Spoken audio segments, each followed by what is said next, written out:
Regulation 17 के बाद जो नेक्स्ट रेगुलेशन होगा हमारा एलओडीआर का, वो है आपका रेगुलेशन नंबर 24, राइट। चार्ट से बात करें, थ्योरी से बात करें, कवरेज 100% होने वाला है।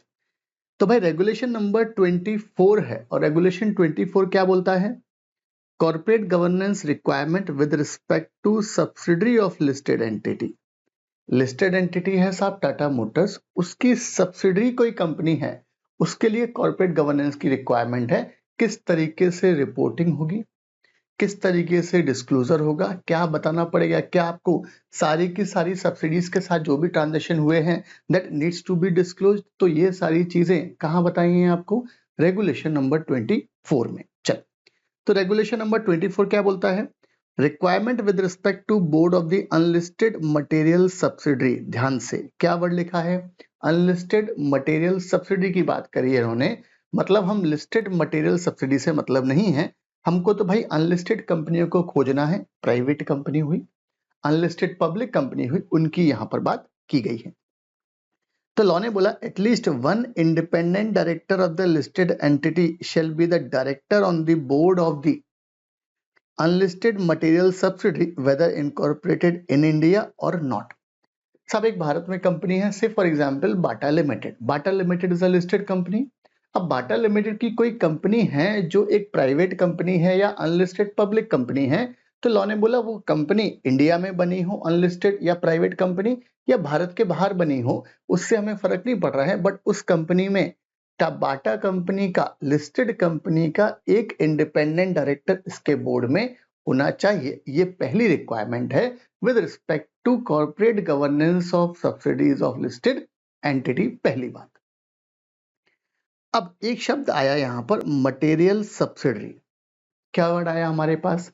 Material subsidiary. तो भाई ये मटेरियल सब्सिडरी क्या होता है वो हम बात करें, तो इन्होंने बोला material subsidy means a subsidiary whose income और नेटवर्थ, दो क्राइटेरिया के बेस पर, चाहे तो इनकम के क्राइटेरिया के बेस पर, चाहे नेटवर्थ के क्राइटेरिया के बेस पर, exceeds 20% of the consolidate income or net worth respectively of the listed entity and subsidiary. For example, सब कंसोलिडेट बेसिस पर बाटा कंपनी प्लस इसकी अनलिस्टेड जो कंपनी है, फॉर एग्जाम्पल सब ये लोग रेवेन्यू कमाते हैं 1 लाख रुपए की टोटल इनकम, राइट। इनकम मान लें या नेटवर्थ मान लें अपन, जिस भी एग्जाम्पल से बोले, सब ये पूरा का पूरा group as a total income generate करता है कितने की? 1 लाख रुपए की। तो लॉ ने बोला इसका निकालो आप 20%, आया 20,000।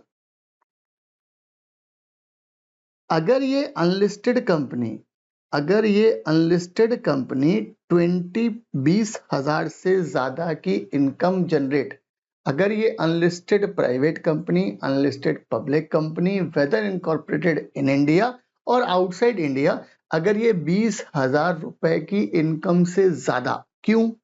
क्योंकि लॉ में वर्ड लिखा है एक्सीड, इक्वल टू नहीं है। 20,000 से ज्यादा की इनकम जनरेट कर रहा है, तो लॉ ने बोला ये जो आपकी प्राइवेट कंपनी है, इस प्राइवेट कंपनी को हम किस लेवल का दर्जा दे देंगे? Material subsidy. And in that case LODR will applicable for the disclosure requirement over such unlisted public company या प्राइवेट कंपनी के ऊपर।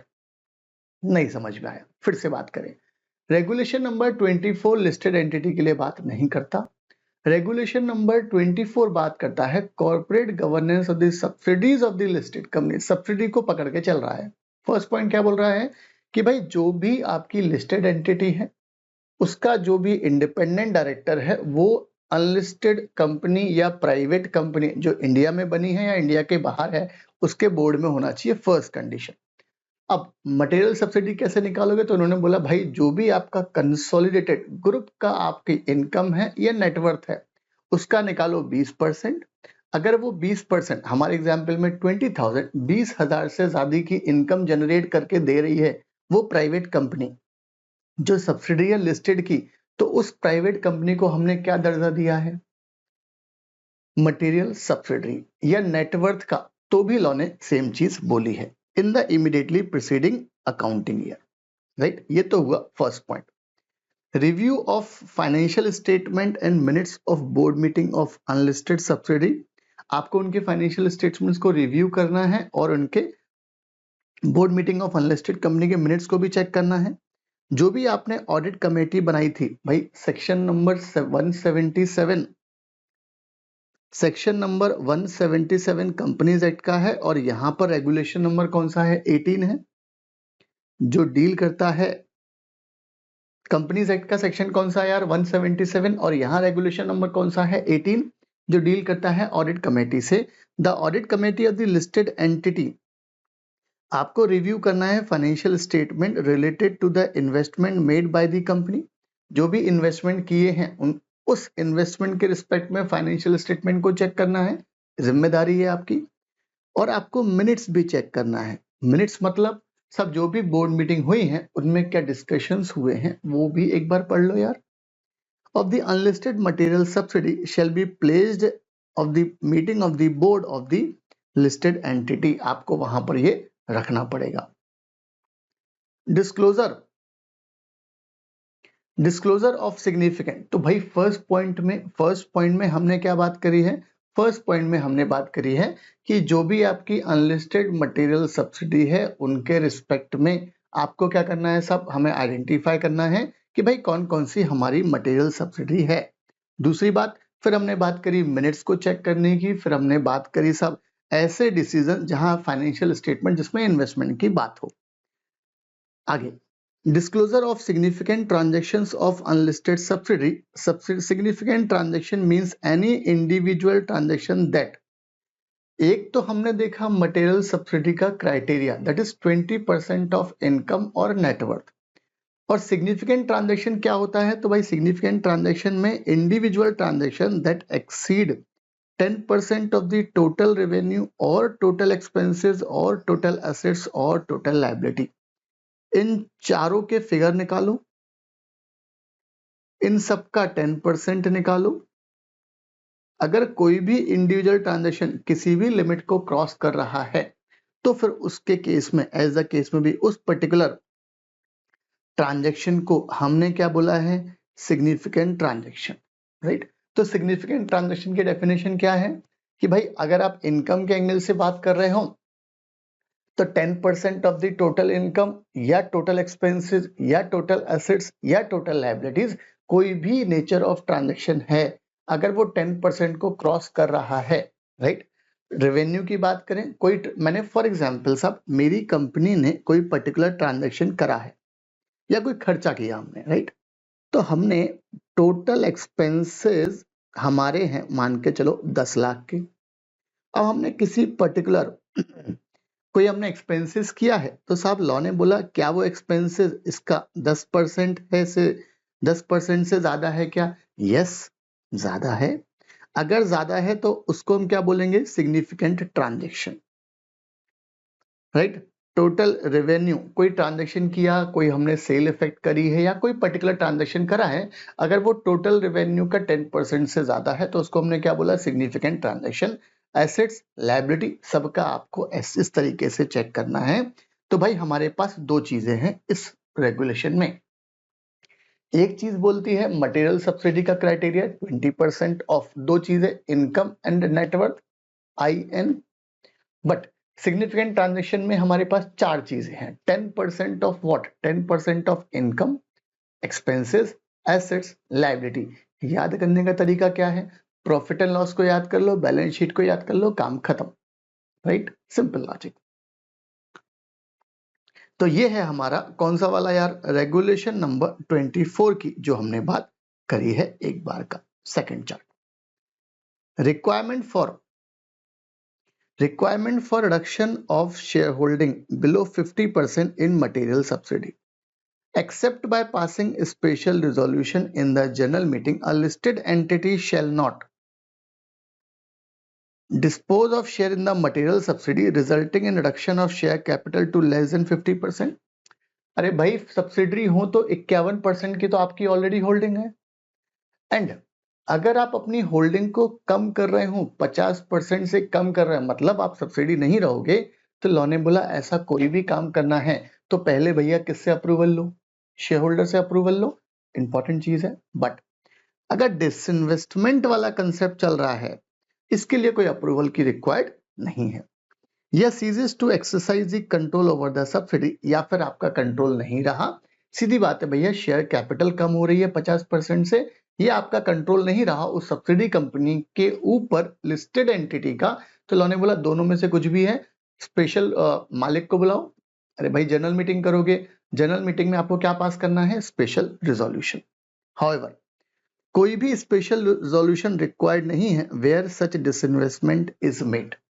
अगर ये रिडक्शन हो रहा है कैपिटल में, और वो क्यों हो रहा है, first point, under a scheme of arrangement duly approved by the court और ट्रिब्यूनल, कोई पर्टिकुलर कॉम्प्रोमाइज अरेंजमेंट की स्कीम है, कोई अमालगमेशन वाला कंसेप्ट है, मर्जर एक्विजिशन वाला है, और कोर्ट के द्वारा, ट्रिब्यूनल के द्वारा अप्रूव्ड है, लॉ ने बोला इन that case you don't require any special resolution which was passed by the share holder.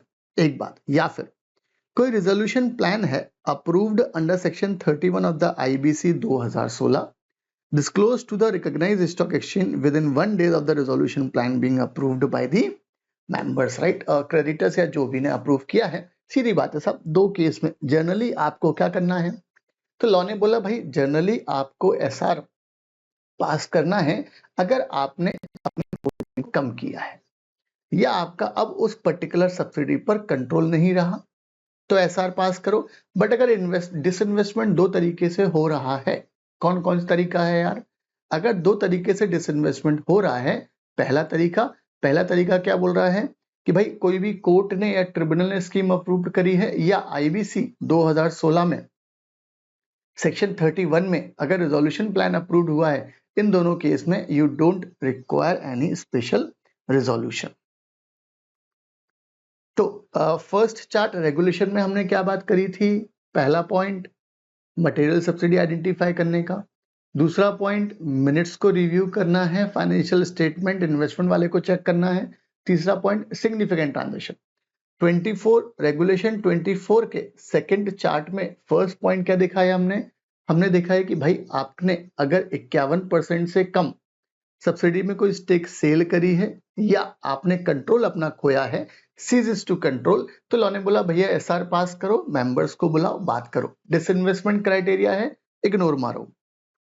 Requirement for sale of assets of the material subsidy exceeding 20%, मतलब requirements for sale of assets of material subsidy exceeding 20%, अगर ये थोड़ा सा याद करोगे तो कुछ आपको टच होगा सेक्शन 180 सबसेक्शन 1 क्लॉज ए के हिसाब से। भाई कंपनीज एक्ट का section 180 subsection 1 clause A, selling, leasing, disposing of an assets exceeding 20% of the assets of the material subsidy on a aggregate basis during the financial year.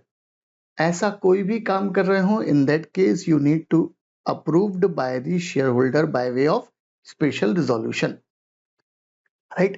अगर आप अपनी assets को भी सेल कर रहे हो, एज इट इज हूबहू same point है जो सेक्शन 180 सबसेक्शन 1 क्लॉज ए में मेंशन है कंपनीज एक्ट के, तो लॉ ने बोला ऐसा कोई भी काम कर रहे हो तो भैया अप्रूवल लो आप। बट ये कब नहीं रिक्वायर्ड है, वही बात फिर से आ गई कि भाई अगर आप ये डिसइन्वेस्टमेंट किया है, कोई स्कीम अप्रूव बाय कोर्ट या ट्रिब्यूनल है, या आईबीसी के सेक्शन 31 में है, और एक दिन में आपने डिस्क्लोज कर दिया है रिकॉग्नाइज्ड स्टॉक एक्सचेंज को, इन that case you don't need any kind of special resolution. तो मेरे ख्याल से फंडा बिल्कुल क्लियर है कि भाई क्या क्या कंसेप्ट है आपका।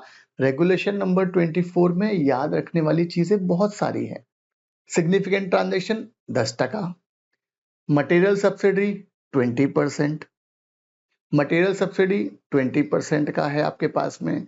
फिर बाद में स्पेशल रिजोल्यूशन कब पास करना है, कब पास नहीं करना है, ये यहाँ पर कंसेप्ट है।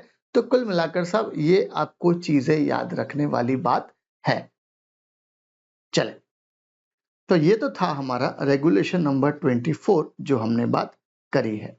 अब हम चलें अपने थ्योरी नोट्स पर कि भाई कंसेप्ट क्या क्या है। तो regulation number 24 with respect to subsidiary company of listed company, regulation number कौन सा है यार, रेगुलेशन 24 है। कम से कम एक इंडिपेंडेंट डायरेक्टर होना चाहिए BOD of the listed entity, sorry listed entity का होना चाहिए सब्सिडरी में, चाहे वो भारत में बनी हो या नहीं बनी हो। मटेरियल सब्सिडी निकालने का दो क्राइटेरिया, इनकम के बेस पर नेटवर्थ के IN, राइट, 20% से ज्यादा होना चाहिए, याद रखना एग्जैक्ट 20% है, काम नहीं बनेगा, 20% से ज्यादा होना चाहिए। ऑडिट कमेटी को ऑफ द लिस्टेड एंटिटी आपको रिव्यू करना है फाइनेंशियल स्टेटमेंट को, जो इन्वेस्टमेंट्स किए हैं सब्सिडी कंपनी उनको चेक करना है। बोर्ड मीटिंग के मिनट्स भी समय समय पर चेक करते रहो आप।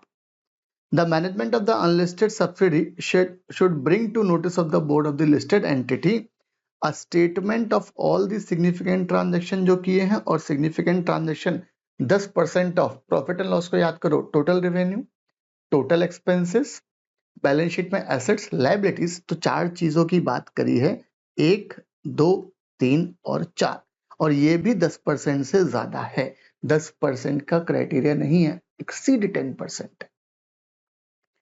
अनलिस्टेड एंटिटी डिस्पोज ऑफ नहीं कर सकती शेयर्स, सब आपको करना है तो आप स्पेशल रिजोल्यूशन पास करो। 2 केस में रिक्वायर्ड नहीं है, कोर्ट के द्वारा अप्रूव्ड है या IBC में है तो फिर आपको नहीं करना है।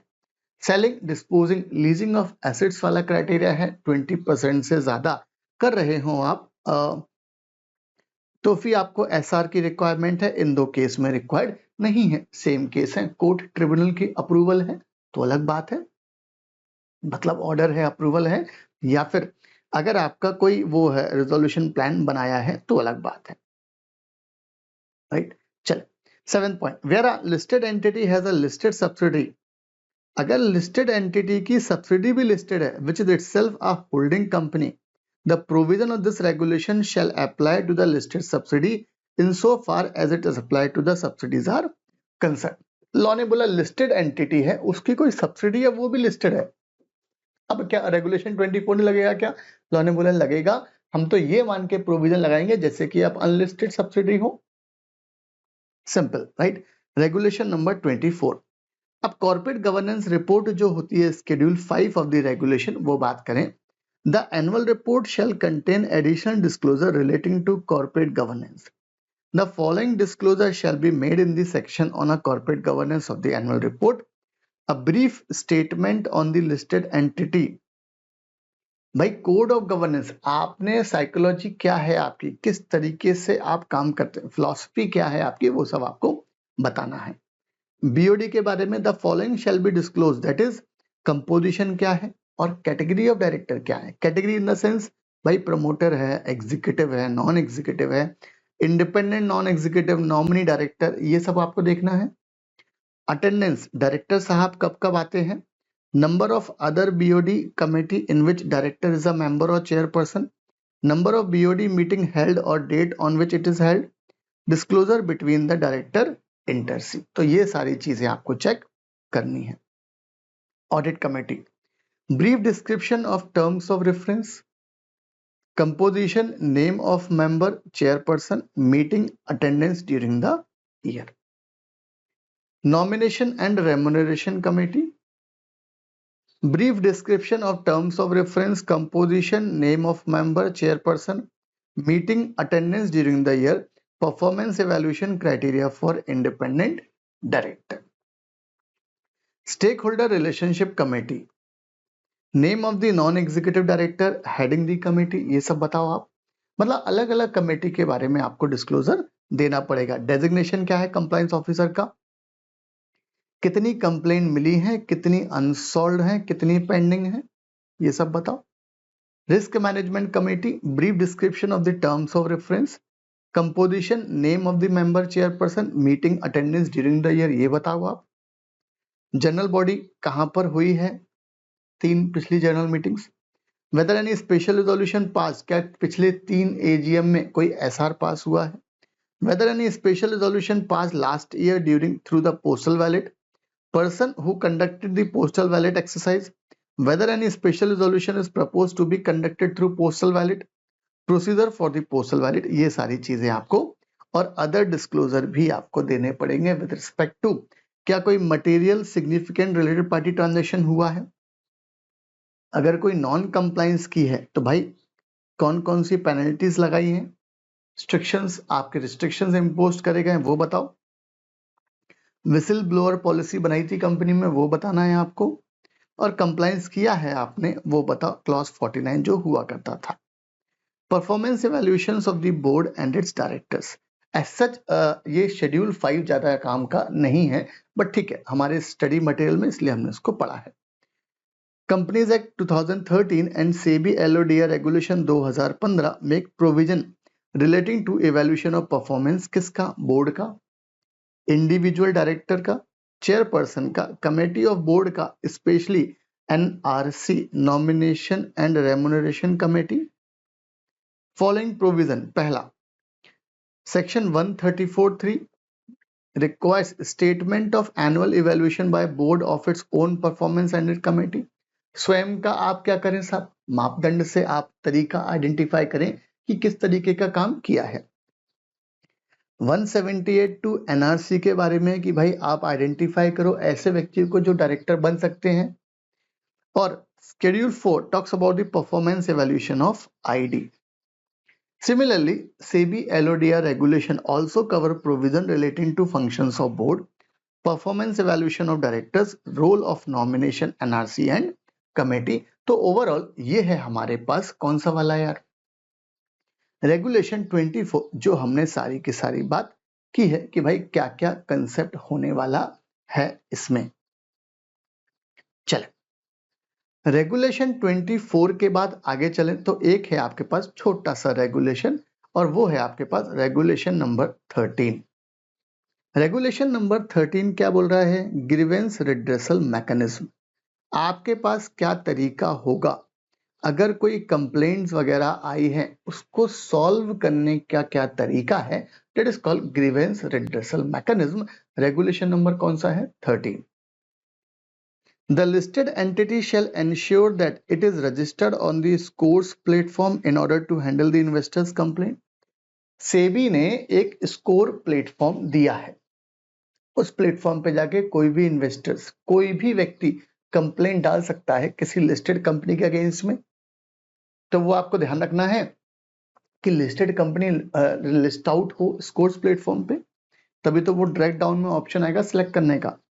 द लिस्टेड एंटिटी, अरे भाई इन्वेस्टर्स का डिविडेंड नहीं दिया, आप शेयर्स ट्रांसफर नहीं कर रहे हो, राइट, आप बहुत सारे काम है कंपनी के रिस्पेक्ट में नहीं कर रहे हो, हमें नोटिस ही नहीं मिल रहा है एजीएम का शेयर होल्डर होने के बावजूद, तो ये सारी कंप्लेंट्स आप स्कोर्स पोर्टल पे डाल दो। The listed entity shall file with the recognised stock exchange, आपको एक स्टेटमेंट देना है with respect to investors complaint. कब देना है स्टेटमेंट, क्वार्टरली बेसिस पर देना है, क्वार्टर खत्म होने के पहले या बाद में, तो लॉ ने बोला खत्म हो जाए उसके 21 दिन में आपको ये स्टेटमेंट देना है। और क्या क्या देना है भैया, क्वार्टर खत्म होने के पहले, क्वार्टर खत्म होने के पहले कितनी कंप्लेंट पेंडिंग थी, कितनी रिसीव ड्यूरिंग द क्वार्टर हुई है, ओपनिंग बैलेंस क्या था, कितनी एडिशनल कंप्लेंट मिली, कितनी सॉल्व कर दी, और अभी भी कितनी गुंजाइश है जो रिमेनिंग अनसॉल्व है, ये सारी चीजें आपको बतानी है रेगुलेशन नंबर 13 में जो हमने बात करी है। तो regulation number 13 grievance redressal mechanism 13 ये बात करता है। आगे चले regulation number 23, right, regulation number 23 RPT, related party transaction, कौन सी बात करता है, रेगुलेशन नंबर 23 की। चल क्या बोल रहा है वो आपसे आरपीटी वाले में, आरपीटी में बोल रहा है कि भाई आपको आइडेंटिफाई करना है कौन से ट्रांजैक्शंस हैं जो रिलेटेड पार्टी ट्रांजैक्शंस की कैटेगरी में हैं, और अगर वो हैं तो उनकी अप्रूवल वाली बात करो। Policies to be formulated, The listed entity shall formulate a policy on materiality of related party transaction। Listed entity क्या करेगी, पॉलिसी फॉर्मुलेट करेगी कि भाई किस तरीके से हम पर्टिकुलर कोई रिलेटेड पार्टी ट्रांजैक्शन हुआ उसको हमने इंपॉर्टेंट माना है या नहीं माना है, वो बताना है। Means if a transaction is to be entered into individual or taken together with a previous transaction during a financial year, और अगर वो ट्रांजैक्शन होता है exceed 1000 crores या 10% of annual consolidated transaction whichever is lower previous audited financial statement के हिसाब से उस पर्टिकुलर ट्रांजैक्शन को हमने इंपॉर्टेंट ट्रांजैक्शन माना है, मटेरियल ट्रांजैक्शन माना है। Approval required for related party transaction, all related party transactions shall require prior approval of the audit committee. All related party transactions shall require prior approval of the audit committee. May grant omnibus approval for related party transaction. Omnibus मतलब advance approval, right? Approval आप advance में मतलब during the year approval दे सकते हैं कि भाई इतने रुपए तक का ट्रांजैक्शन हमने अप्रूव्ड करा है। अब चाहे तो आप एक बार में वो ट्रांजैक्शन कर लो, चाहे 5 बार में कर लो, बट वो एडहॉक अप्रूवल एक दे सकते हैं। It is called omnibus approval. In case a transaction is a material related party transaction, it shall require approval from the share holder through the resolution. तो वो रेजोल्यूशन पास होके होना चाहिए।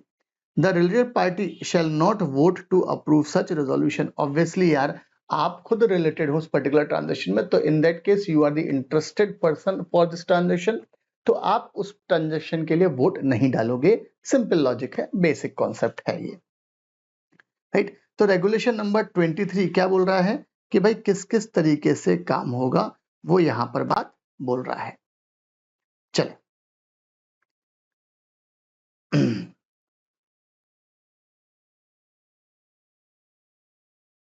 फिर हम बात करें रेगुलेशन नंबर 31 की। इसके पहले हम चले थोड़ा सा अपने थ्योरी नोट्स की तरफ। चले थ्योरी नोट्स में ये तो आएगा ही आपके पास में, common listed entities regulation number. अच्छा, हमारे पास 2 रेगुलेशन और हैं छोटे छोटे से, हम यहां से पढ़ लेते हैं फिर अपने चार्ट्स में स्टार्टिंग में दिए थे, आपने ध्यान करा होगा। एक है रेगुलेशन नंबर 5 और एक है रेगुलेशन नंबर 6 और एक है रेगुलेशन नंबर 7। रेगुलेशन 5 क्या बोल रहा है? The listed entity shall ensure that KMP जो भी है, key manager person, MD, whole time director, manager, company secretary, CEO, CFO, directors, promoters और any other person dealing with the listed entity comply करना है with the responsibility and obligation if any assign to them under this regulation. सीधी बात है, इनको अपनी जिम्मेदारी बखूबी निभानी है। ये छोटी सी बात करता है रेगुलेशन नंबर 5। तो as such exam point of view से रेगुलेशन 5 इंपॉर्टेंट नहीं है। 6 क्या बोल रहा है भाई? आपको अपॉइंट करना है कंप्लायंस ऑफिसर का। A listed entity shall appoint, compulsory है, कोई विकल्प नहीं है। अ क्वालिफाइड कंपनी सेक्रेटरी साहब को अपॉइंट करना है as a compliance officer. Company secretary को अपॉइंट कर दो आप। The compliance officer so appointed shall be responsible for, पहला, ensuring conformity with the regulatory provision applicable to the listed entity in letter and spirit। हर एक चीज को follow करना है शब्द टू शब्द। कोऑर्डिनेट करना है reporting to the board.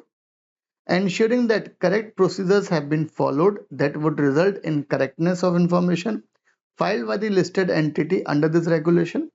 monitoring email address of grievance redressal division। तो ये सारी की सारी चीजें कंप्लायंस ऑफिसर, कंपनी सेक्रेटरी साहब की जिम्मेदारी है। इतनी सारी चीजें चेक करने की बहुत इंपॉर्टेंट है, मतलब प्रैक्टिकल लाइफ में बहुत इंपॉर्टेंट है, थ्योरेटिकल इतना इंपॉर्टेंट ना लगे शायद। फिर आएगा share transfer agent, listed entity, फिर से भैया शेल कंपलसरी है। अपॉइंट करो शेयर ट्रांसफर एजेंट और manage the share transfer facility in house. चाहे तो बाहर वाले को आउटसोर्स कर दो, चाहे इन हाउस करो, बट ये काम आपको करना पड़ेगा, राइट। तो मेरे ख्याल से ये फंडा बिल्कुल क्लियर है और बेसिक कंसेप्ट है। चलो चार्ट से और देख लेते हैं कि ये क्या था आपका रेगुलेशन नंबर 5, जो अपन ने पहले बात नहीं करी वो हम अभी कर डालते हैं, राइट। चार्ट्स में अगर आप जाओगे तो यहीं पर है आपका 17 के पहले। चले और एक्सटेंडेड वर्जन मिलेगा आपको। General obligation of compliance, regulation number कौन सा है यार? रेगुलेशन नंबर है 5। It shall be the duty of the listed entity that the following person comply करे अपनी अपनी जिम्मेदारी। 1 2 3 4 तरह के पर्सन। और भैया केएमपी में कौन कौन आएगा? MD, whole time director, manager, CEO, CFO और कंपनी सेक्रेटरी साहब। चल, रेगुलेशन 6 क्या बोल रहा है भाई? Compliance officer his her obligation, महिला हो अपॉइंटमेंट, सीएस या फिर वो हो, बात एक ही है। A listed entity shall appoint a qualified company secretary as a compliance officer. Responsibility shall ensure that listed entity comply करे provisions का, coordinate करना है आपको authorities से, RSE से, recognized stock exchange से, depository सबसे coordinate करो। The compliance officer shall report to the board, RSE depository, coordinate भी करना है और जिम्मेदारी board को report भी करना है। The compliance officer shall ensure that the correct information statement report filed by the listed entity. Compliance officer shall monitor the email address of the grievance redressal division as designated by the listed entity. ये भी आपको समय समय पर check करना है। और इसी के रिस्पेक्ट में छोटा सा एक रेगुलेशन नंबर 30 है, रेगुलेशन 30 है। क्या बोल रहा है? The listed entity shell disclose any change in the compliance officer. अरे भाई 7 में तो बोल दिया, सॉरी 6 में तो बोल दिया कि भाई अपॉइंटमेंट करो, ये कोऑर्डिनेट करेगा, वो करेगा। कल के दिन अगर आपने सीएस साहब को चेंज किया या आपके सीएस साहब आपको छोड़ के चले गए हैं, एज द केस में भी, कम्युनिकेट करना है स्टॉक एक्सचेंज को as soon as reasonably possible but not later than 24 hours from such change. 24 घंटे के अंदर जब से वो चेंज हुए, छोड़ के गए हैं आपको इंटीमेट करना है अथॉरिटीज को। If such disclosure is made after 24 hours तो आपको देना पड़ेगा explanation for the delay. Law ने बोला छोड़ के जा रहे हैं तब तो आप फटाफट आप इंफॉर्मेशन दे सकते हो। लिस्टेड एंटिटी इंपॉर्टेंट चीज है, काम की चीज है, राइट। चले, तो ये था, ये छोटी सी बात बताई है रेगुलेशन नंबर किस में यार? रेगुलेशन नंबर 30 में जो अपन ने बात करी है। तो रेगुलेशन 5, रेगुलेशन 6 और रेगुलेशन नंबर 30 है। अब ये regulation 5, regulation 6 and regulation number 30 जो है, ये थोड़ा सा 6 जरूर काम का हो सकता है बट 30 काम का है अगर हम बात करें प्रैक्टिकली, और थ्योरेटिकली भी एग्जाम में पूछा जा सकता है। चले, थोड़ा सा एक्सटेंडेड वर्जन है रेगुलेशन 7 का। आपके मॉड्यूल में नहीं दिया साहब, इंस्टीट्यूट ने नहीं दिया बट हमने दिया है। चले, शेयर ट्रांसफर एजेंट की, listed entity shall either appoint a share transfer agent, आप शेयर ट्रांसफर एजेंट का अपॉइंटमेंट करो, या manage the share transfer facility in house. In house है ये, इन हाउस लिख लेना इसको, राइट। आप अपने कंपनी के अंदर ही डिपार्टमेंट बना दो। Yes. Total number of securities holder exceed 1 lakh rupees, sorry अगर वो रुपीज नहीं है ये पहली बात, तो अगर total number of security holder 1 lakh से ज्यादा होते हैं, इन दैट केस आपको ये ध्यान रखना पड़ेगा, the listed entity shall either register with the SEBI board category as a category 2 STA share transfer agent, या अपॉइंट करना है registrar to an issue share transfer agent जो किसके पास हो, बोर्ड के पास हो। ये वाली चीज आपको ध्यान रखना है। और एसटीए मतलब शेयर ट्रांसफर एजेंट।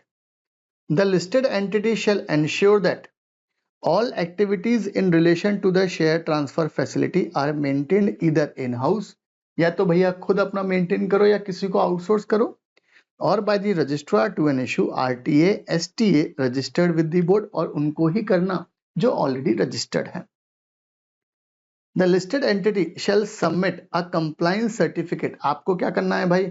आपको कंप्लायंस सर्टिफिकेट देना है। The listed entity shall submit a compliance certificate to the exchange duly signed by both the compliance officer of the listed entity and the authorized representative of the share transfer agent wherever applicable।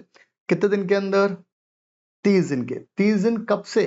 जब से financial year खत्म हुआ है तब से 30 दिन के अंदर आपको एक कंप्लायंस सर्टिफिकेट स्टॉक एक्सचेंज को देना है। सर्टिफाई करना है कि भाई सारी की सारी जिम्मेदारियां रेगुलेशंस की कंप्लायंस कर ली गई हैं। रेगुलेशन नंबर कौन सा है? 7। याद रखने वाली बात क्या है? 1 लाख से ज्यादा सिक्योरिटी होल्डर हुए, इन हाउस बनाओ, आउटसोर्स करो। अगर कुछ चेंज हुआ है और appointment of a new STA, पुराने वाले चले गए, नए वाले अपॉइंटमेंट हुआ है, तो आपको the listed entity shell enter into a try party agreement between the existing STA, new STA and company के बीच में, and listed entity shell intimate करना है 7 दिन के अंदर जब से यह एग्रीमेंट किया है। भाई पुराने वाले कंपनी सेक्रेटरी चले गए, 24 घंटे में इंटीमेट करो, एसटीए चला गया 7 दिन में इंटीमेट करो। याद रखने वाली बात ये है हमारे पास रेगुलेशन नंबर 7 की हमने बात की है।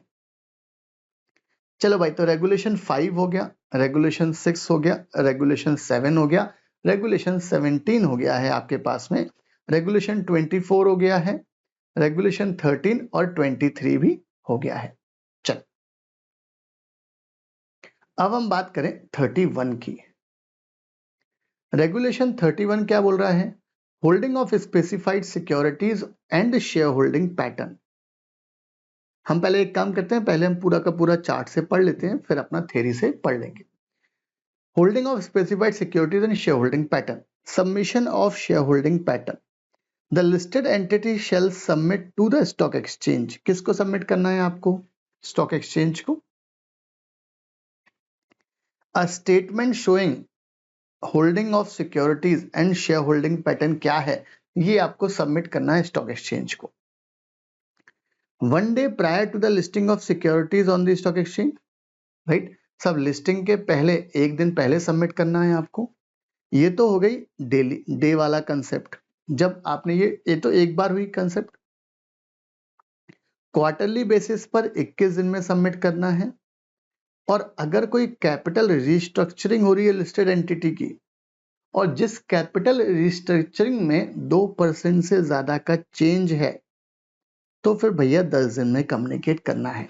3 तरह की रिक्वायरमेंट, लिस्टिंग होने के पहले, एक दिन पहले आप बता दो।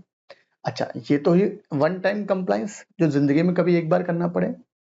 क्वार्टरली बेसिस पर क्वार्टर खत्म होने के 21 दिन में कम्युनिकेट करना है कि भाई क्या होल्डिंग है और पैटर्न क्या है, एफआईआई का कितना होल्डिंग है, डीआई का कितना होल्डिंग है, रिटेलर्स का कितना होल्डिंग है, वो सारी चीजें, डायरेक्टर्स की कितनी होल्डिंग है।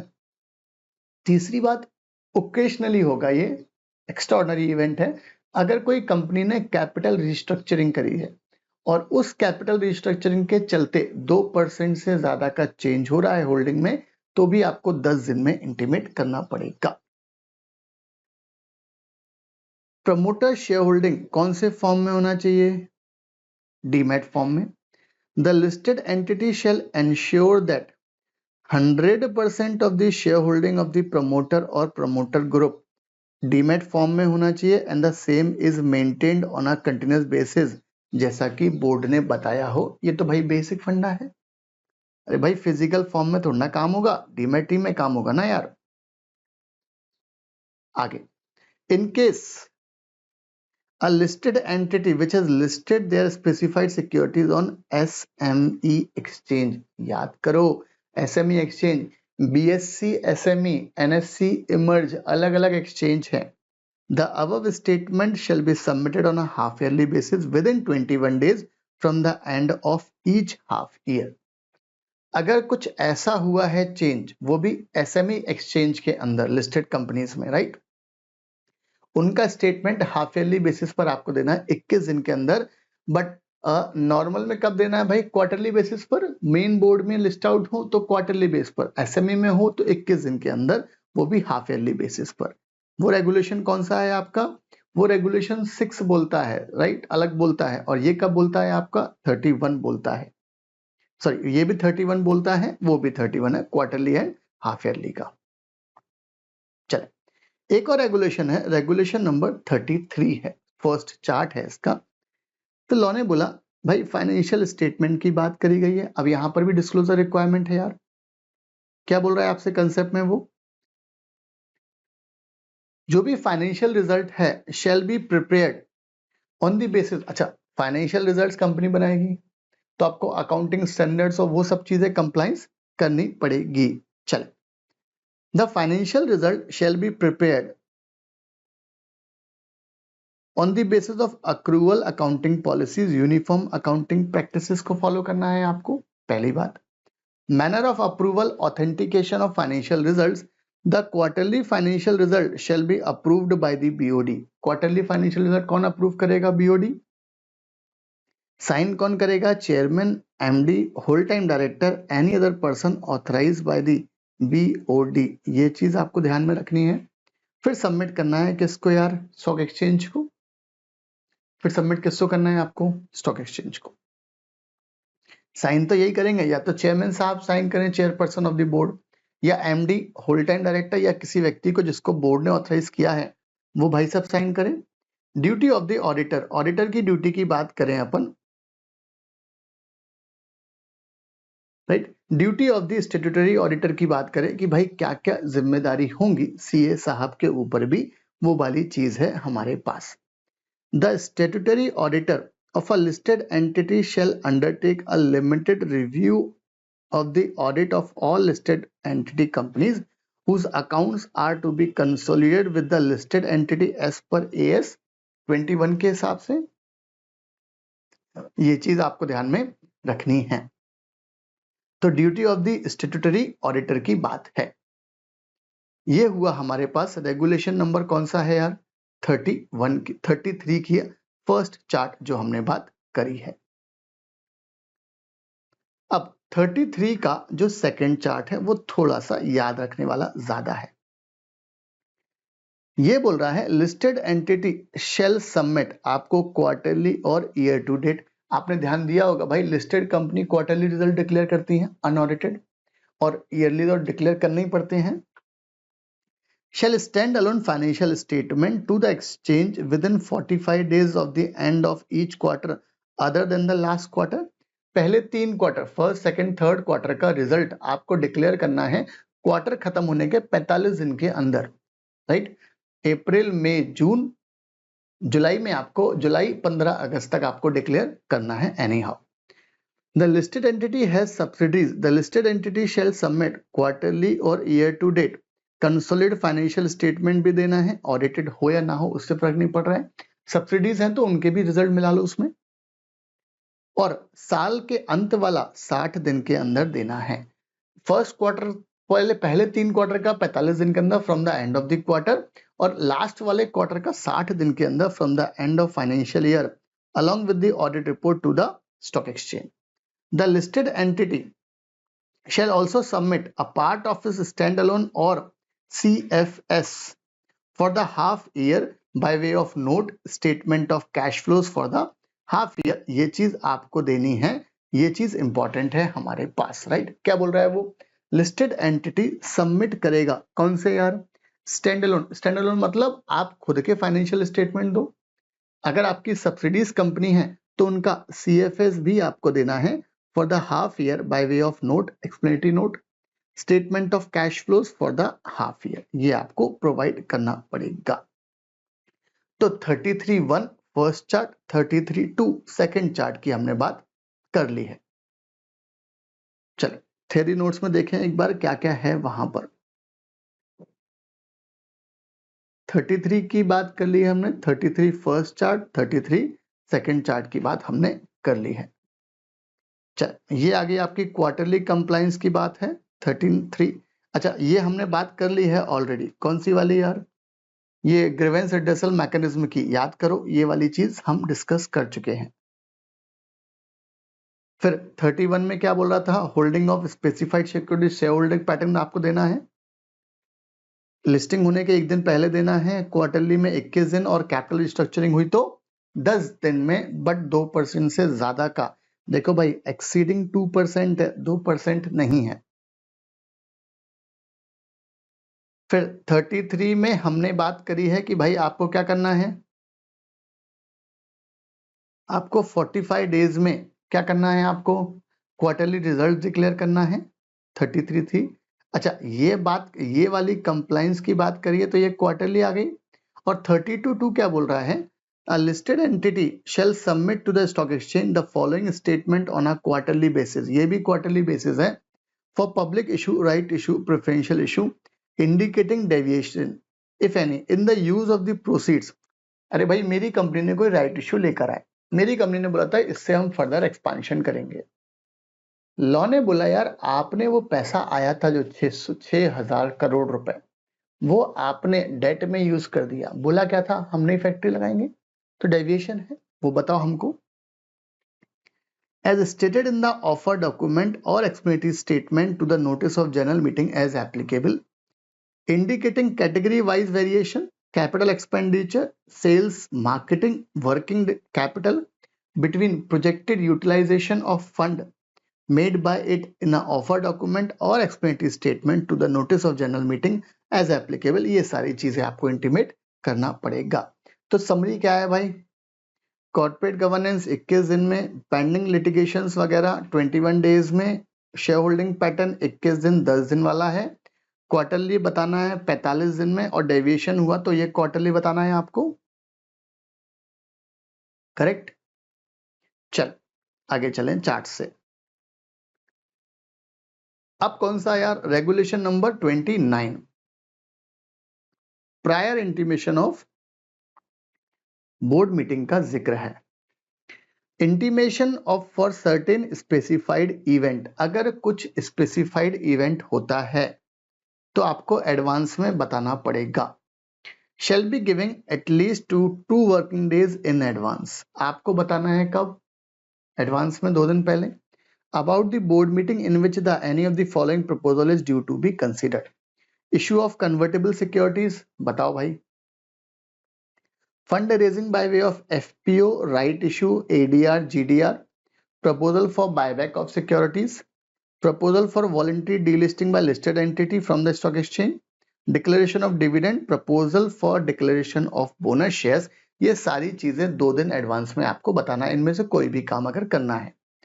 अगर आप इंटीमेट, अगर आप बोर्ड मीटिंग कर रहे हो कोई, कंसिडरिंग द फाइनेंशियल स्टेटमेंट, चाहे क्वार्टरली हो, हाफ ईयरली हो, एनुअल हो, तो आपको स्टॉक एक्सचेंज को बताना है 5 वर्किंग डेज पहले। अच्छा, 5 दिन में क्या क्या एक्सक्लूड है, excluding the date of intimation, जिस तारीख को बताओगे और जिस तारीख को बोर्ड मीटिंग कर रहे हो, ये दोनों हटाकर डेज, रेस्ट 5 डेज में आपको बताना है। किसको, ये भी एडवांस में, पहले बताना है बाद में डिक्लेयर करना है आपको, राइट, स्टॉक एक्सचेंज को। अब इंपॉर्टेंट चीज, 13 मई 2024 से सेबी ने अमेंडमेंट किया हुआ है एलओडीआर रेगुलेशन में, 13 मई 2000 डेट को अमेंडमेंट हुआ रेगुलेशन में। इस तारीख के बाद से आपको ये फाइनेंशियल स्टेटमेंट के बारे में भी बताना है 2 डेज के अंदर। बहुत ध्यान से, बहुत ध्यान से। 13 मई 2024 को एलओडीआर में हुआ अमेंडमेंट। अमेंडमेंट में रेगुलेशन 29 में चेंज किया है कि भाई आपको क्या करना है, with respect to financial results disclosure, either quarterly basis, half yearly basis, annual basis, आपको एडवांस इंटीमेशन देना है 2 दिन में। तो सेम कंसेप्ट हो गया पूरा का पूरा, बट बिफोर 13 मई वाला कंसेप्ट है, एग्जाम में आ जाए तो हमें ध्यान रखना चाहिए कि भाई अमेंडमेंट है, अमेंडमेंट तारीख इंपॉर्टेंट है 13 मई 2024। लॉ ने बोला ये तारीख है, यहाँ के बाद आपको बताना है तो 2 दिन में, इसके पहले वाला क्राइटेरिया है तो 5 दिन में बताना पड़ेगा।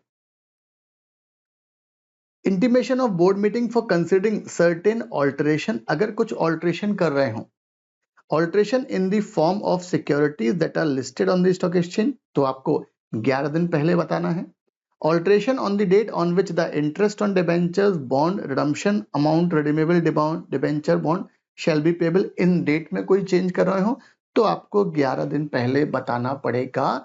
बहुत ध्यान से, ये है आपका 29(3) रेगुलेशन, और ये रेगुलेशन 13 मई 2024 के बाद ये डिलीट कर दिया गया है।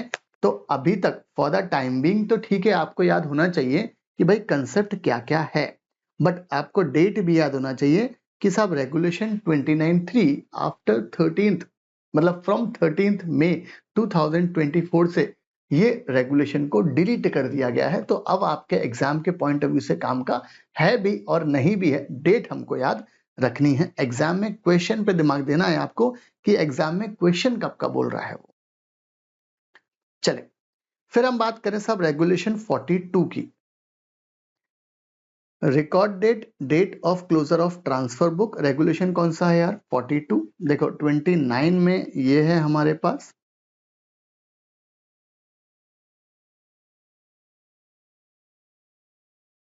ये रहा 2 वर्किंग डेज में, राइट। देखो, और ये 2 वर्किंग डेज वाला कब आएगा, जब आप बात कर रहे हो 13 मई 2024 के बाद। ये लिखा हुआ है आपके लिए, सॉरी 17 मई 2024, 13 नहीं 17 मई 2024 है, रेक्टिफाई करें उसको। 17 मई 2024 को ये रेगुलेशन इफेक्टिव हुआ था, और इसमें इसके पहले था 5 वर्किंग डेज में फाइनेंशियल रिजल्ट डिस्क्लोज करना है, फिर 2 वर्किंग डेज में आ गया, राइट। ये रहा आपका रेगुलेशन का SEBI exchange board of India LODR regulation amendment rules 2024 effective from 17 मई 2024 से सब ये रेगुलेशन 29(3) को ओमिट कर दिया गया है, राइट। बट उसके पहले तो था।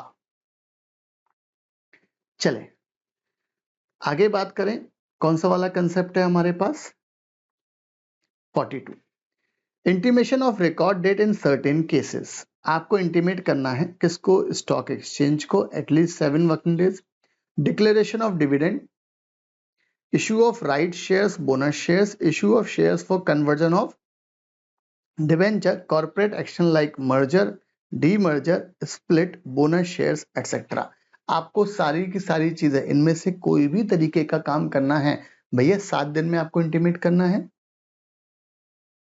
और वो भी इन सब की रिकॉर्ड डेट बराबर। टाइम लिमिट फॉर रिकमेंडिंग और declaring dividend at least 5 working days before the record date fixed for the purpose. ठीक है, रिकॉर्ड डेट जो भी फिक्स है उसके 5 दिन पहले की बात करी है, ये चीज आपको ध्यान रखना है। और 2 record date, time gap between the 2 record date कम से कम 30 दिन का तो रखना है यार। ये नहीं बैक टू बैक आप रिकॉर्ड डेट डिक्लेयर कर रहे हो, तो उन्होंने बोला फालतू काम है, एक बार में डिसाइड करो, वो बेस्ट है। वेबसाइट का रेगुलेशन है 46। आपकी वेबसाइट होना चाहिए कंपनी की लिस्टेड एंटिटी की, और उस पर इतनी जमाने भर की इंफॉर्मेशन देना है। डिटेल्स ऑफ द बिजनेस, आपका बिजनेस का नेचर क्या है, terms conditions of appointment of ID, composition end of various committees of the board. Regulation 46 के लिए भाई किसी भी कंपनी की वेबसाइट पर चले जाओ, सब चीजें मैच कर लो, आपको सब चीजें मिल जानी है। Details of establishment of vigil mechanism, policy on dealing with the related party, RPT, कौन से ट्रांजेक्शन होते हैं, ईमेल एड्रेस रहेगा ग्रीवेंस के लिए, financial information including complete copy of annual report, balance sheet, P&L, share holding pattern, ये सारी चीजें रहने वाली हैं। Updation of changes in the content of the website within 2 working days from the date of change in the content. जो भी content में change हो रहा है आपको उसकी इंफॉर्मेशन 2 दिन में अपडेट करनी है आपकी वेबसाइट पर। ये चीज हमारे काम की थोड़ी सी है, प्रैक्टिकल लाइफ में जाए, वेबसाइट देख लें, ये सारी चीजें दिमाग में बैठ जानी। चले, थ्योरेटिकल क्या बोल रहा है भाई, रिकॉर्ड डेट आपको एटलीस्ट 7 वर्किंग डेज, और 7 वर्किंग डेज में जिस दिन इंटीमेट करा उसको अलग कर दो, जो आपकी रिकॉर्डेड है उसको अलग कर दो। ये कोई भी काम कर रहा है एडवांस में बता के चलो। डिविडेंड की बात है, a listed entity shall recommend और declare all dividend cash bonuses at least 5 working days before the record date. आपको ये डिक्लेयर करना है रिकॉर्ड डेट जो भी है उसके पहले, तभी तो एलिजिबिलिटी आएगी उनकी। 46(3) में वेबसाइट में 2 दिन में अपडेशन करना है, राइट। तो ये है आपका समरी कि भाई क्या क्या काम करना है।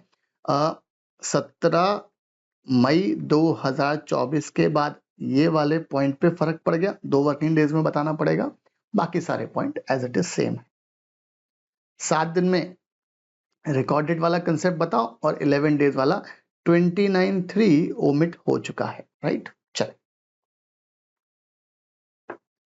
अच्छा, ये तो अपन ने क्वार्टरली कंप्लायंस की बात करी है, अलग अलग डेज वाली बात करी है। अब हम बात करें एनुअल ईयरली कंप्लायंस। तो ये पॉइंट ऑलरेडी हम देख चुके हैं। फाइनेंशियल रिजल्ट्स आपको डिक्लेयर करना है 60 दिन के अंदर from the end of financial year, right. आपको 60 दिन में डिक्लेयर करना है, ये चीज इंपॉर्टेंट थी एक।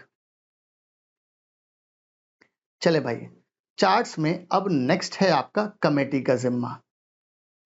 कमेटीज की बात है। अब committees under the SEBI LODR regulation 2015 की बात है। एक है आपकी ऑडिट कमेटी, वहां पर 177 है, यहाँ 18 है। एक है आपका ये है, देखो भाई, ये है 178, ये है 177, और ये 178 में सबसेक्शन 5 है और रिस्क इसका कोई पर्टिकुलर सेक्शन नहीं है।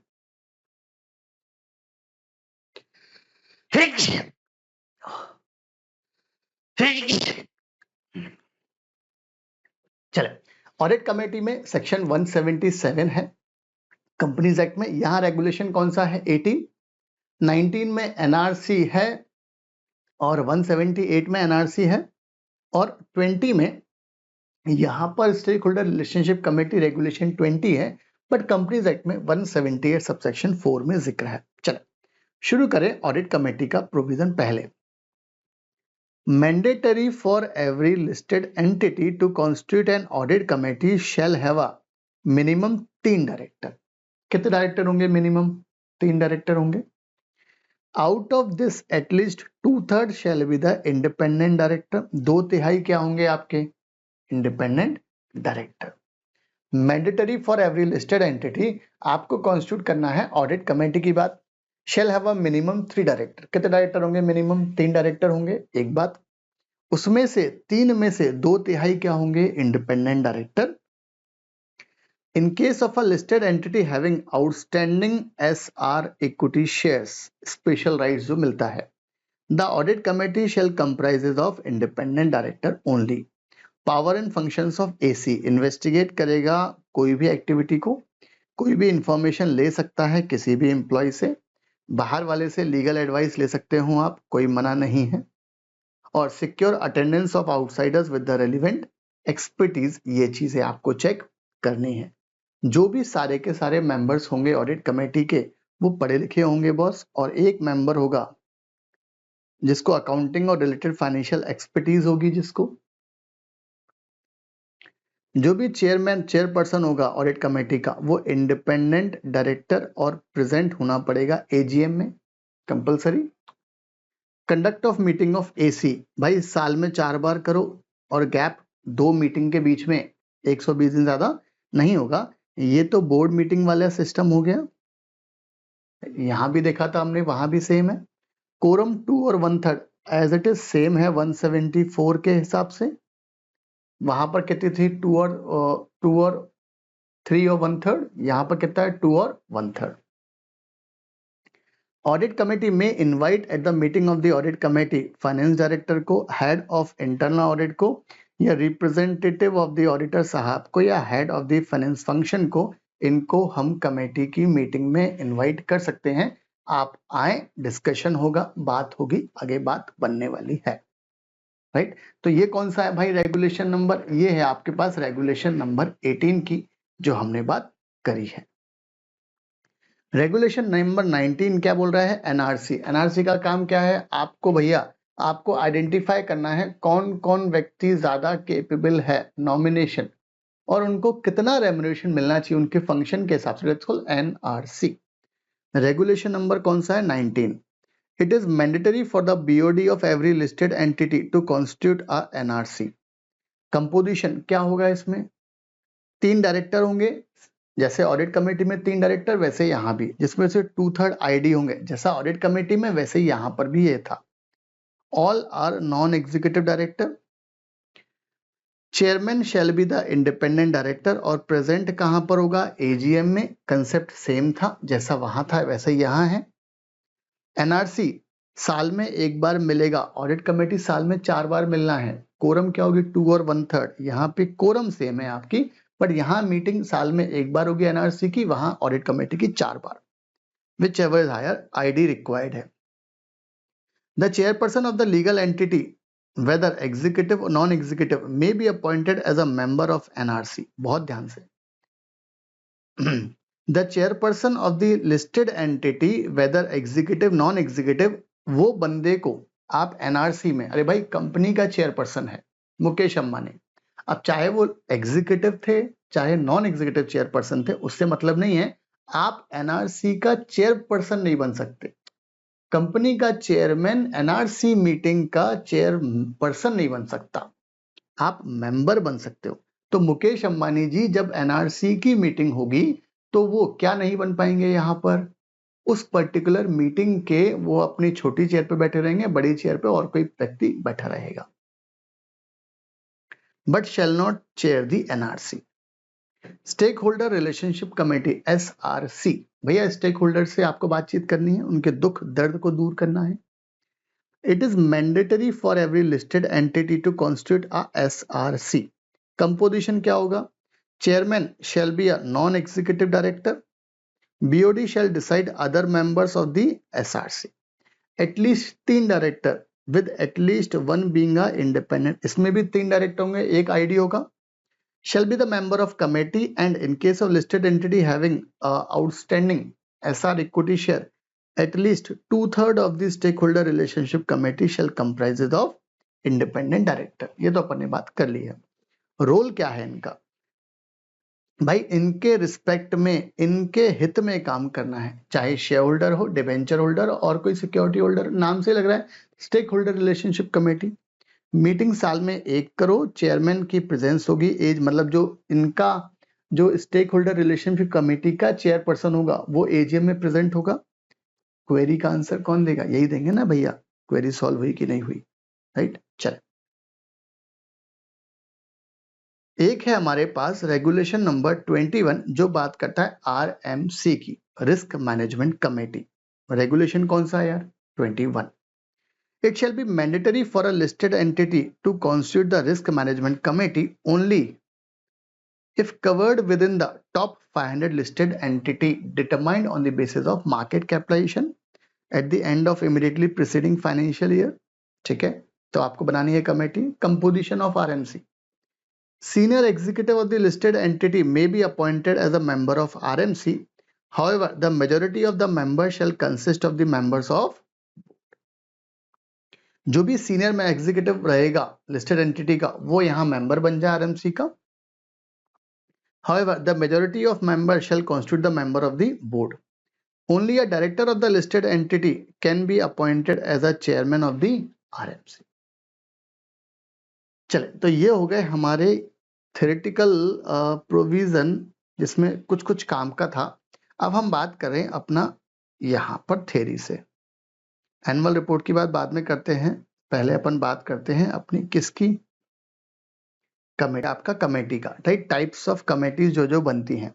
एवरी लिस्टेड एंटिटी कॉन्स्टिट्यूट करना है qualified independent audit committee. 3 director रहेंगे जिसमें से 2/3 क्या रहेंगे? इंडिपेंडेंट. एक बंदा रहेगा फाइनेंशियल लिटरेट जो एक्सपर्टीज होगा, बात कर ली थी अपन ने.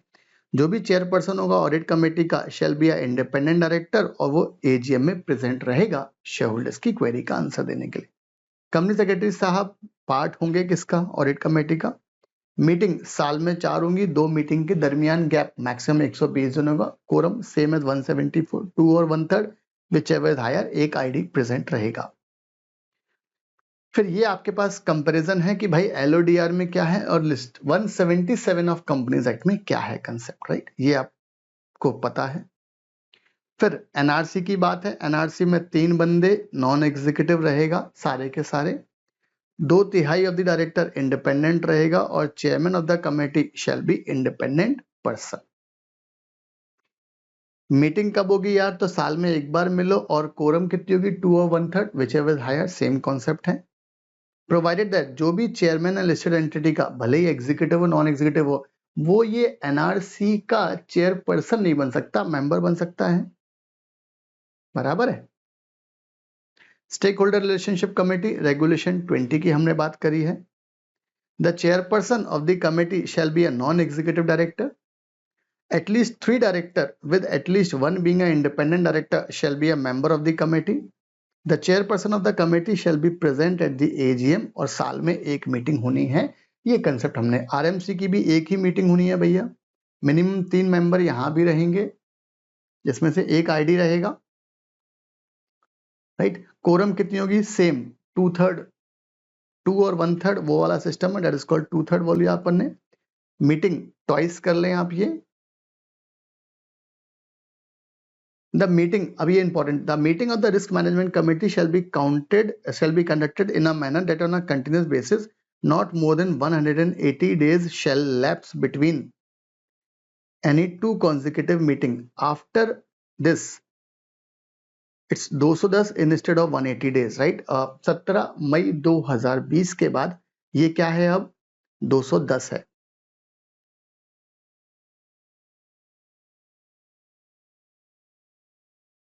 The BOD shall define the role and responsibilities of RMC, ये आपको ध्यान रखना है, और ये अपन ने बात कर लिया था, राइट। तो ये है आपका कौन सा वाला कंसेप्ट यार, इनकी मीटिंग्स का जिक्र वाला अपन ने बात करी है। आगे देखें चार्ट्स में और क्या हमारे पास में है रेगुलेशन वाइज, राइट। तो हमने रेगुलेशन बात कर लिया सब 18, 19, 20, 21। रेगुलेशन 40 बोल रहा है transfer and transmission of securities. Listed entity shall comply the requirements of affecting transfer of securities only if securities in the demat form। भैया फिजिकल को कैसे ट्रांसफर करोगे, डीमेट ही को ट्रांसफर कर सकते हो ना।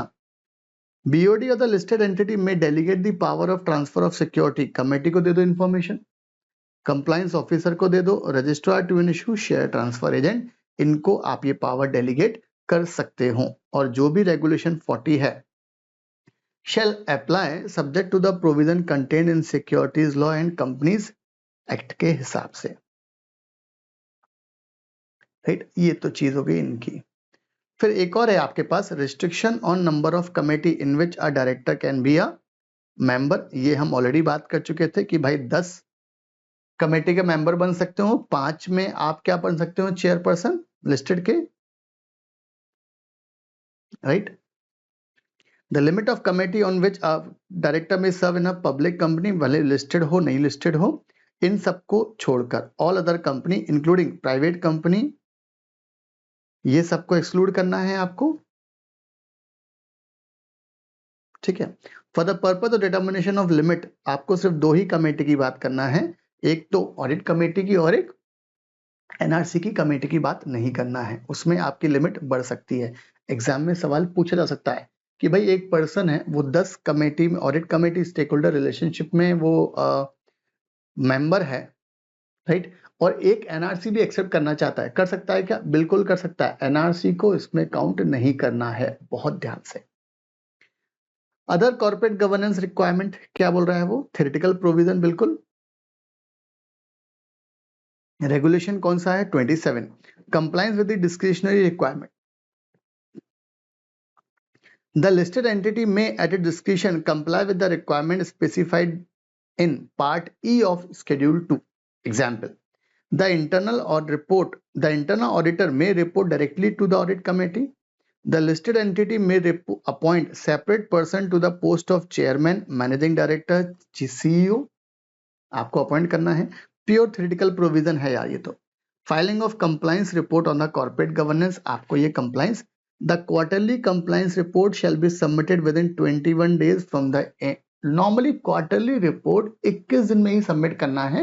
आप कोई भी क्वार्टरली वाला चेक कर लो, जनरली 99.99% वो 21 दिन में ही सबमिट करना है, right.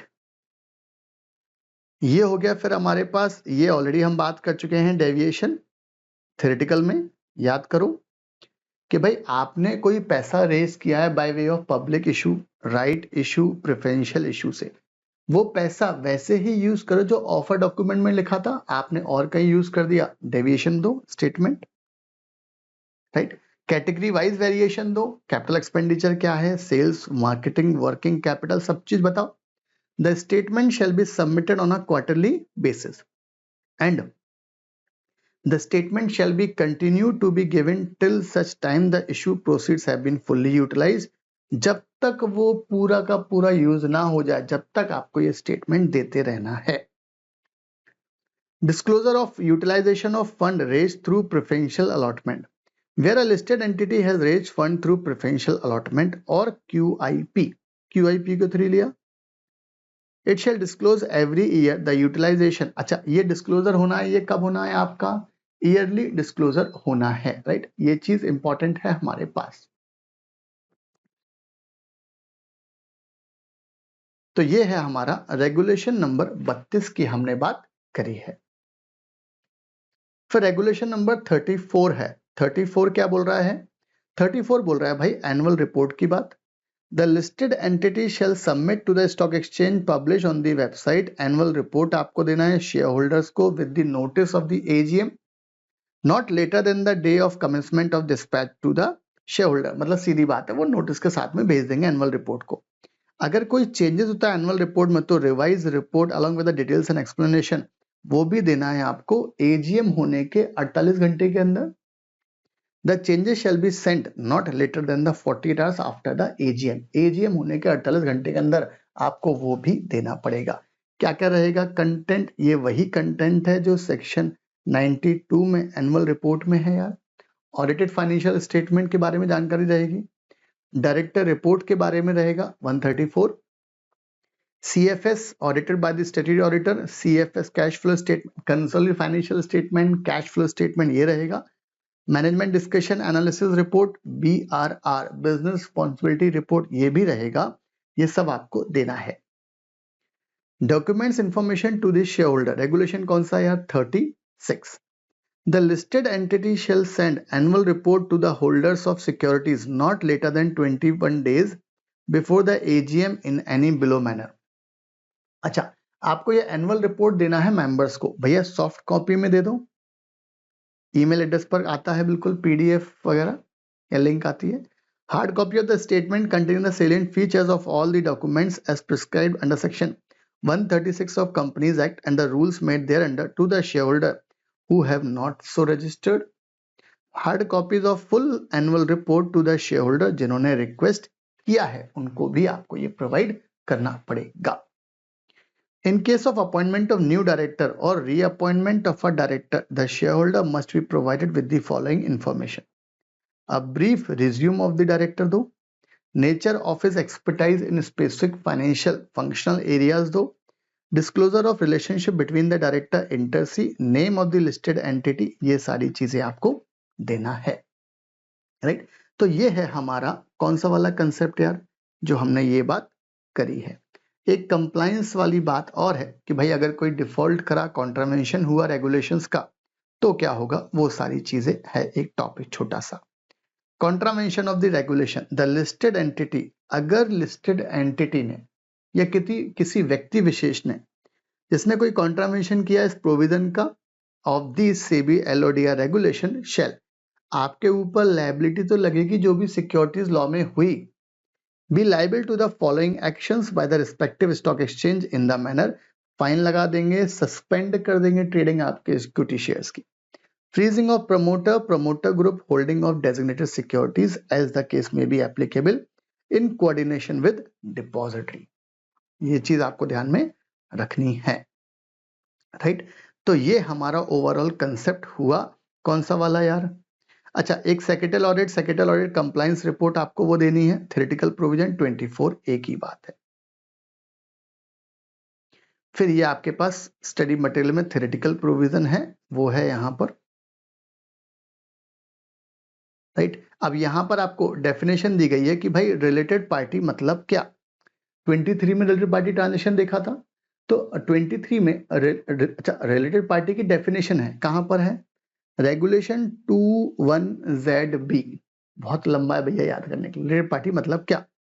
Means a related party as defined under subsection 2 clause 76 of companies act 2013 और under the applicable accounting standard. इनको भी कवर तीन चीजें, LODR, companies act, accounting standard, provided that any person और entity forming a part of the promoter और promoter group, उस व्यक्ति को हम क्या बोलेंगे भाई, तू कौन है? Related party. एनी पर्सन और एंटिटी होल्डिंग इक्विटी शेयर 20% या ज्यादा या 10% तो ज्यादा with effect from 1 April 2023 in the listed entity either directly और बेनिफिशियल इंटरेस्ट बेसिस उस प्रीवियस फाइनेंशियल ईयर में, ऐसे व्यक्ति को हम क्या बोलेंगे भाई, आप कौन हो? रिलेटेड पार्टी हमारी कंपनी के रिस्पेक्ट में। However, this definition shall not be applicable for the units issued by the mutual fund which are listed on the recognized stock exchange, उनको शामिल नहीं किया गया है। फिर ये ऑल्ट है, अपना एनालिसिस है भाई रिलेटेड पार्टी डेफिनेशन में। अ रिलेटेड पार्टी इंक्लूड्स जो भी कंपनीज एक्ट में डिफाइन है वो, अकाउंटिंग स्टैंडर्ड में डिफाइन है वो, एडिशनली वो तो है ही, बट LODR में रेगुलेशन 21ZB में अलग से बताया है। The following are also considered related party: promoter group, and any person or entity that is the part of the promoter or promoter group of the listed entity, वो होंगे। या फिर आपके पास, अच्छा ये ऑल्ट एग्जाम के हिसाब से आपको सिर्फ याद रखने के लिए, प्रोविजन को समझने के लिए काम का है, एग्जाम में लिखने की जरूरत नहीं है। जो भी टिपिकल प्रोविजन उसको सिंप्लीफाइड वे में हमने बताया है, इसलिए ऑल्ट दिया। Ashish legal tech. Significant share holding, पहला प्रमोटर ग्रुप के एंगल से हमने रिलेटेड पार्टीज को पकड़ा। दूसरा सिग्निफिकेंट शेयर होल्डर के एंगल से एनी पर्सन और entity holding a significant amount of equity shares in the listed entity 20% और मोर, 1 अप्रैल 2023 से ये 10% हो गया। दिस कैन बी इधर directly indirectly, section 89 beneficial interest वाला जो है डिस्क्लोजर 89 में। म्यूचुअल फंड वाले पे नहीं लगता ये वाली चीज। फिर रिलेटेड पार्टी ट्रांजैक्शन कहां बताया भैया, 21ZC में। A transaction involving a transfer of resources, services, obligation between listed entity के बीच में या उसकी सब्सिडीज के बीच में one hand and a related party of the listed entity, तो रिलेटेड पार्टी ट्रांजैक्शन हुआ। अरे भाई लिस्टेड कंपनी या इसकी सब्सिडी ने रिलेटेड पार्टी के साथ ट्रांजैक्शन किया, that is called related party transaction. A listed entity subsidy on one hand and any other person or entity on the other hand, जिसको हमने जिसके बेनिफिट के लिए रिलेटेड पार्टी ने ट्रांजैक्शन किया, उसको भी हमने इस ट्रांजैक्शन में डाल दिया। Regardless of whether a price is charged, a transaction with related party shall be constructed to include a single transaction or group of transaction in a contract. Single करा हो, डबल ग्रुप में करा हो, उससे फर्क नहीं पड़ता। Following shall not be treated as a related party transaction: the issue of specified securities on a preferential basis. इसको रिलेटेड पार्टी ट्रांजैक्शन नहीं कहेंगे, क्यों? क्योंकि आपने ICDR का कंप्लायंस किया है। द फॉलोइंग कॉर्पोरेट एक्शन, जो सबके लिए है सो इनको दिया है, उसमें भी रिलेटेड पार्टी ट्रांजैक्शन नहीं कहेंगे। Like for example payment of dividend, sub division, consolidation of securities, issuance of securities by way of right issue, bonus shares, buyback of securities, ये सबको दिया तो इनको दिया। लॉ ने बोला इस ट्रांजैक्शन को रिलेटेड पार्टी ट्रांजैक्शन नहीं कहेंगे। Acceptance of fix deposit by bank, NBFC, सब करते हैं, ये करते हैं, नहीं मानेंगे, right. Subject to disclosure of the same along with the disclosure of related party every 6 month to the stock exchange, वो आपको देना पड़ेगा। और ये फिर से आपके पास ऑल्ट है इस रेगुलेशन को समझने के लिए सिंप्लीफाइड तरीका कि रिलेटेड पार्टी ट्रांजैक्शन मतलब क्या। कंपनी एंड रिलेटेड पार्टी के बीच में हुआ, company and other benefiting a related party, second point important है, इनके बीच में हुआ। फिर की पॉइंट है, फिर हमारे पास एक्सेप्शन है, राइट। एक्सेप्शन में अगर आपने प्रेफरेंशियल इशू करा है, कोई टेंशन नहीं है, रिलेटेड पार्टी नहीं मानेंगे। ये बेनिफिट सबको दिए तो इनको दिया। Fix deposit by bank, NBFC है, सब्जेक्ट टू आपको डिस्क्लोजर देना पड़ेगा। और ये वाली definition section 2 clause 76 of companies act की है रिलेटेड पार्टीज की, जिसमें किस किस को हमने रिलेटेड पार्टी मानते हैं, राइट। चले, तो ये हमारे पास, अच्छा मटेरियल रिलेटेड पार्टी ट्रांजैक्शन हम ऑलरेडी बात कर चुके हैं रेगुलेशन नंबर 23 में कि भाई 1000 करोड़ या 10%, याद आया,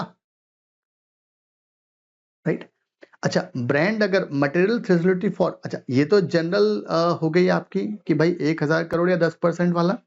materiality threshold for brand usage और royalty, a transaction involve payment to the related party for brand usage, related party का हम कोई ब्रांड यूज कर रहा है।